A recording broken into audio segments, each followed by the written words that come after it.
There is only one way to be happy, and that's to stop worrying about things we can't control.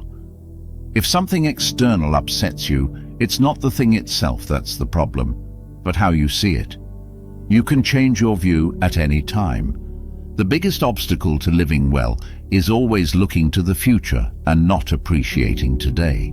You're focusing on what luck might bring instead of what you can control now. Don't waste today thinking about tomorrow's problems. People aren't upset by things themselves, but by their thoughts about those things. For example, death isn't scary in itself, or Socrates would have thought so. The fear comes from our own idea that death is scary. When we're upset, it's better to blame ourselves for our views than to blame others. It's foolish to blame others for our problems, and wise to blame neither ourselves nor others when we understand life. Don't spend your days waiting for the night, or the night fearing the morning. A wise person doesn't worry about what they don't have, but enjoys what they do have. Live a good life not to please some higher power, but because it's right. If there are gods, they will judge you on how you lived a virtuous life, not how often you worshipped them. If there are no gods, you will still have lived a noble life that will be remembered by those you love. If you want to escape your troubles, you don't need to be in a different place, but to change yourself. True happiness is enjoying the present without worrying about the future.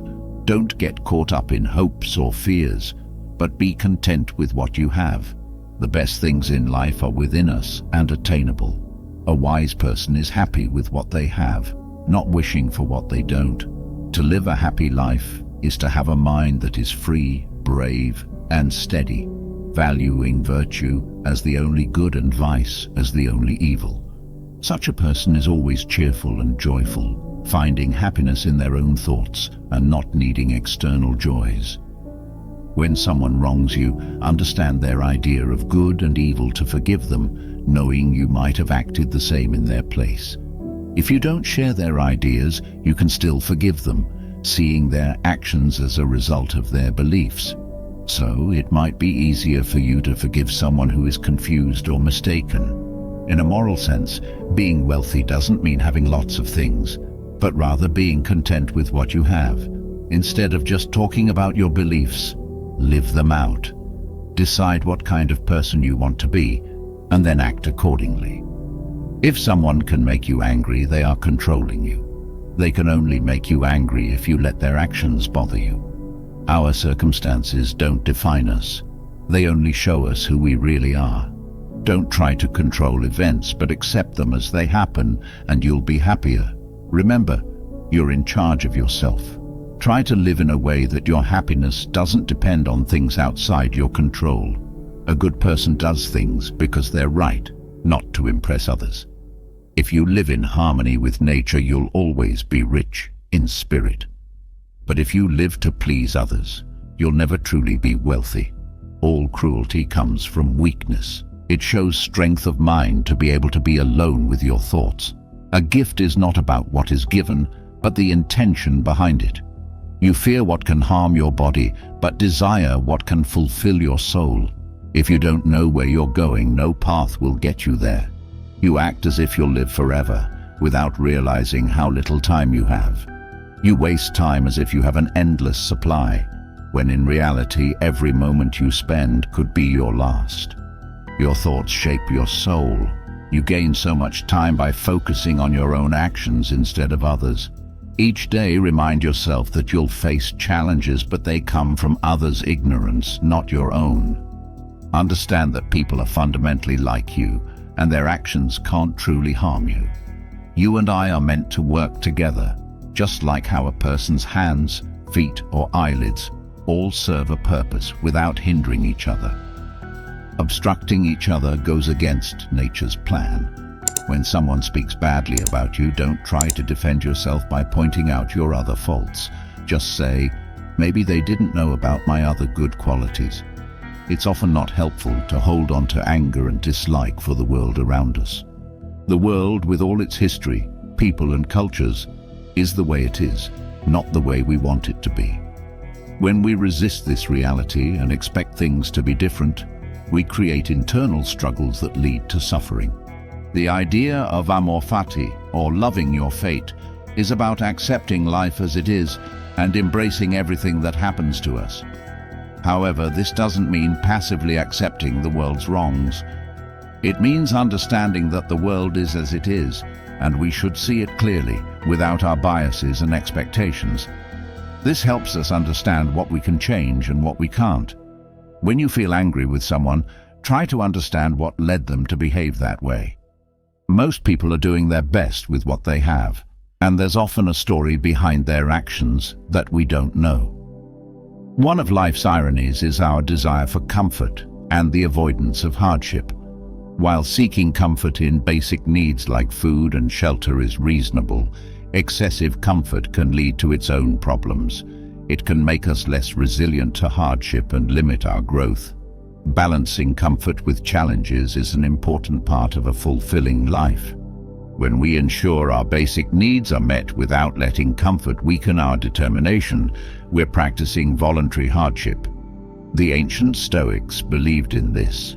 Marcus Aurelius, for example, chose to sleep on an uncomfortable bed, and Seneca swam in icy rivers. They understood the dangers of becoming too comfortable and the benefits of adding discomfort to their lives. We often try to ignore the reality of death, thinking it's something far off in the future for others or us. But the truth is, death is always near, a constant part of life. This awareness can bring a deep appreciation for things we usually take for granted. Each experience could be our last, whether it's the sound of leaves rustling, time with loved ones, or the taste of good food. This practice is known as memento mori, or remembering death. Life is all about change. From the universe's first movements to the formation of simple elements into complex bodies, including us, life is a continuous cycle of birth, experience, and death. Our lives are just a part of this bigger cycle, like waves rising, cresting, and then crashing.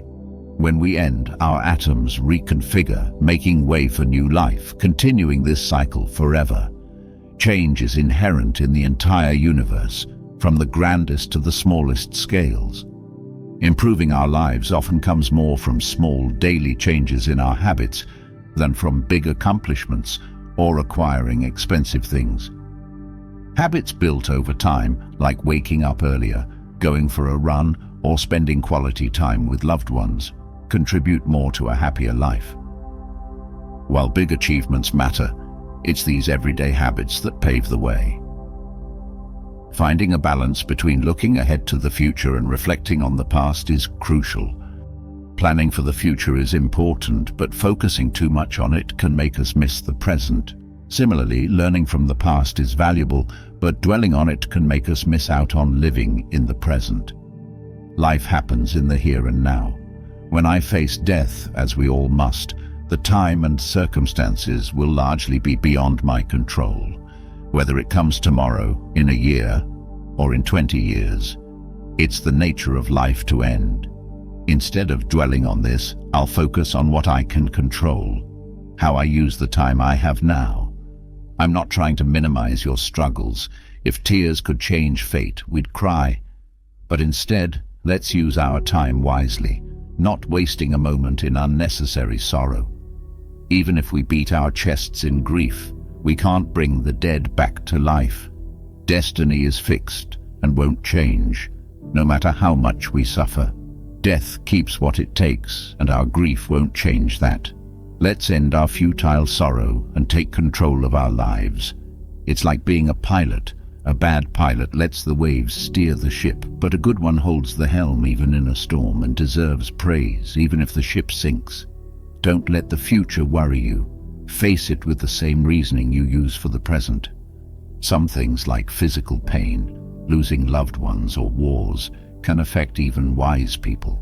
But unlike fools, wise people don't let these things terrify them. They know these fears are false and don't give in to them. Life is like a military campaign. Each person's life is a battle, and we all have different roles to play. Some stand guard, some scout, and some fight on the front lines. We must fulfill our duties in life like soldiers, not seeking events to happen as we wish, but accepting them as they come. The main goal in life is to know what is under our control and what isn't. We should focus on what we can control, our choices, actions, and not be influenced by external factors. True happiness comes from seeking virtue for its own sake, guided by principles about the nature of the universe and the nature of humanity. The key to happiness is within us, in how we choose to use our impressions and act upon them. We should focus completely on what we can control and let go of what we can't. People are upset not by things themselves, but by their thoughts about those things. Blaming others for our problems is a sign of ignorance. Blaming ourselves shows progress in learning. Blaming neither others nor ourselves is a mark of true wisdom. Understanding who we are, why we're here, the nature of the world, and who we're connected with is crucial. Without this understanding, we can't make reasoned choices or control our desires, reactions, or beliefs. This ignorance has caused mistakes and problems since the beginning of humanity. We're all subject to fate, though in different ways. Some are bound by wealth, others by status, and still others by inner struggles. Everyone is limited in some way, so we should accept our circumstances and make the best of them. Even in harsh conditions, reason can bring comfort. Small things, like well-crafted tablets or clever arrangements, can make a big difference. If something external upsets you, it's not the thing itself that's the problem, but your view of it, which you can change. Comparing yourself to others based on wealth or eloquence doesn't make sense. These things don't define your worth. If you give in to anger or temptation, you're not just dealing with the immediate problem, but also reinforcing those negative habits. Habits are strengthened by repeated actions, so it's important to break them by not giving in to anger or temptation. Start by noticing how often you give in and gradually reduce those instances. Celebrate your progress in overcoming these habits. When it's hard to get out of bed, remind yourself that you're a human being with a purpose. You're here to do what you were born to do, not to stay cozy under the blankets. We often don't realize how many things we use that we don't really need. We use them just because we have them. To find peace, focus on doing what's necessary and essential for a social being, in the right way. Doing less of what's not important gives you more time and peace. Ask yourself often, is this necessary? Riches themselves aren't bad, but they can lead people to do evil things. Any physical discipline that helps control desires is good, as long as it's not done to show off. What's good for the group is good for the individual, and what's good for the individual is good for the group. Justice means acting in ways that benefit everyone, not just yourself. Men often care more about living a long life than living a noble one, even though anyone can live nobly. In life, it's okay to seek what benefits you, but not at the expense of others. Evil is being unjust, cruel, or indifferent to others' suffering. Virtue is showing love, goodness, justice, and care for others. The truly brave person is fearless, whether they're at home or in exile. Philosophy doesn't promise to give you external things. Its focus is on how you live your own life. Learn from philosophers' teachings that are practical and can be applied directly to your life. Don't get caught up in complex or extravagant language. Those who study philosophy but don't live by its teachings disappoint me the most. It's not enough to just know the words. You have to live them. Remember, it's not what you go through in life, but how you handle it that matters. Always keep in mind that you could die at any moment, so let that guide your actions and thoughts. The main goal in life is to distinguish between what you can control and what you can't. Look within yourself for what's good or evil, not to things outside your control. True happiness comes from being content with what you have now, without worrying about the future or dwelling on the past. The greatest blessings are already within us. We just need to recognize them. A wise person is happy with their life as it is and doesn't crave what they don't have. Don't expect everything to go your way. Instead, accept things as they come. If someone can prove me wrong, I'm willing to change my views. I seek the truth, and the truth can't harm anyone. When you achieve something through hard work, the effort fades, but the accomplishment remains. Likewise, shameful actions done for pleasure bring temporary enjoyment, but lasting shame. To improve yourself, be strict with your own actions, but tolerant of others. No one can have everything they desire, but they can choose not to desire what they don't have and make the most of what they do. Earn your own respect first before expecting it from others. The greatest discovery is realizing you can change your life by changing your attitude. Excellence doesn't happen by chance. It's the result of deliberate effort and smart choices. Your choices, not luck, shape your future. We often suffer more in our minds from imagined troubles than in reality. Conquer yourself, and you can conquer anything. Don't make your troubles worse by dwelling on them. Focus on what you can control, your mind. Live truthfully and with integrity, so there's nothing you can't openly share with anyone. Discovering who you truly are means letting go of who you think you should be. A wise person values truth over public opinion. We should listen more than we speak, as it helps us understand better. Challenges can lead us to action. What seems like a problem can be the path to progress. Don't make promises you can't keep. Failure to correct a mistake is another mistake. Having a strong reason to live can help you endure any hardship. Remember, everything repeats in life, and the present moment is all we truly have. Instead of asking about the meaning of life, realize that life asks questions of you.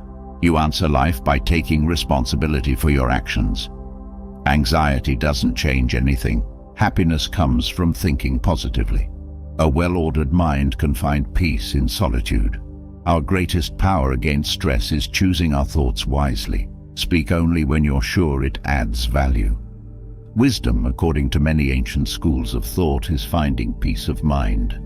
This peace comes from understanding and changing our value judgments, not from external things. Simplify your life, be patient, and show compassion. These are your greatest treasures. When you return to where everything begins, you are patient with everyone, whether they are your friends or your enemies. You go along with how things are and show compassion for yourself. You bring harmony to all beings in the world. Taoism is about living in the present moment. It's about us, because that's where we meet the divine in nature. Yesterday fades into tomorrow, and the present is always changing, which is where relativity comes in. Adjusting to these changes is an art, and the art of life is about constantly adapting to our environment. Be happy with what you have and appreciate things as they are. When you realize you lack nothing, the whole world becomes yours. See and hear things as they are, not as others want you to. Speak your mind freely and let your thoughts flow naturally, without being influenced by others. If you restrict your senses and thoughts, you're denying them their freedom. Allow them to function naturally, and you'll nurture life. Be mindful of what you focus on, as it can either nourish your dreams or suffocate them. Approach problems as opportunities, and always seek to grow your dreams. Strength is important, but so is flexibility.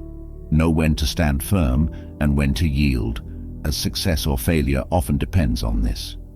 Those who can't endure suffering are in a difficult position, but sometimes all we can do is bear our troubles until things improve. To solve a problem, address the root cause, not just the symptoms. True wisdom comes from knowing what you don't know, and true power is mastering yourself. Being too rigid leads to breaking, so learn to yield to survive. Only those who don't seek power are fit to wield it. Within yourself you hold the answers to who you are and what you desire. Life is full of changes, and resisting them only brings sadness. Let things unfold naturally, and be kind in your words, thoughts, and actions. This kindness leads to confidence, depth, and love. Having a mind means having preconceptions that can cloud your understanding. Trying to explain Zen is like trying to capture wind in a box. It's elusive and ever-changing. An undisciplined mind is very rebellious, while a disciplined mind is very obedient. If you can't find anyone to support you on your spiritual journey, walk the path alone. Peace comes from inside you, so don't go looking for it outside. Have empathy for all beings, whether they're rich or poor. Each one suffers in their own way, some too much, others too little. If your empathy doesn't include yourself, it's not complete. Hatred doesn't stop by more hatred, only by love. This is a timeless truth. Nothing can hurt you as much as your own unchecked thoughts. In the sky, there's no east or west. People create these divisions in their minds and believe them to be real. If we don't help others when they need it, who will help us when we're in need? A generous heart, kind words, and a life of serving others with empathy are what make humanity better. An idea that's put into action is more important than an idea that just exists in your head.